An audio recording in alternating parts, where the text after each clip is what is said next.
আপুনিও কি ভাবিছে নেকি এটা চৰকাৰী চাকৰি ল'ম বুলি? যদি ভাবিছে তেন্তে এই ভিডিঅ'টো আপোনাৰ কাৰণে মষ্ট ইম্পৰ্টেণ্ট বুলি ভাবোঁ।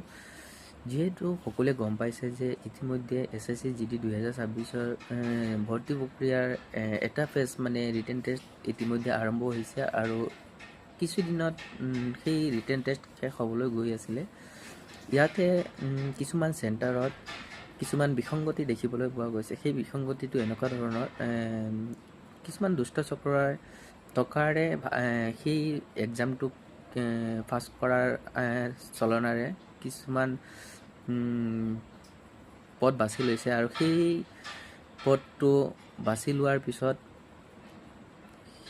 সম্পূৰ্ণৰূপে ফাদিল হৈ গ'ল আৰু ফাদিল হোৱাৰ পিছত সকলো চেণ্টাৰতে একচুৱেলি বিশেষকৈ এটা বা দুটা চেণ্টাৰত তেনেকুৱা হোৱা নাছিলে, কেইবাটাও চেণ্টাৰত তেনেকুৱা হৈছে বুলি খবৰ পোৱা গৈছে আৰু সেই খবৰ পোৱাৰ পিছত প্ৰতিটো চেণ্টাৰতে এটা হুলস্থুলীয়া পৰিৱেশৰ সৃষ্টি হৈছে আৰু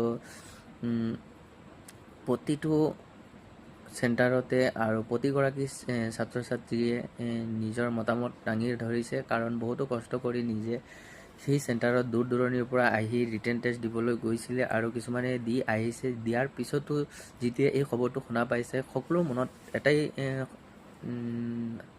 শংকা যে আমাৰ ভৱিষ্যত কি হ'ব।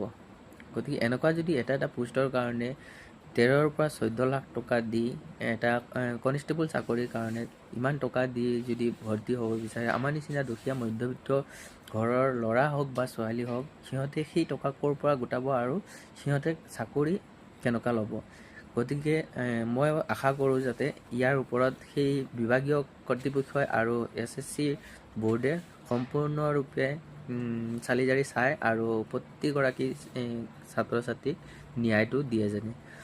গতিকে সেই আশা কৰোঁ আৰু লগতে এইটো ক'ব বিচাৰোঁ যে প্ৰতিগৰাকী ছাত্ৰ ছাত্ৰীৰ কষ্ট যাতে বিফলে নাযায়।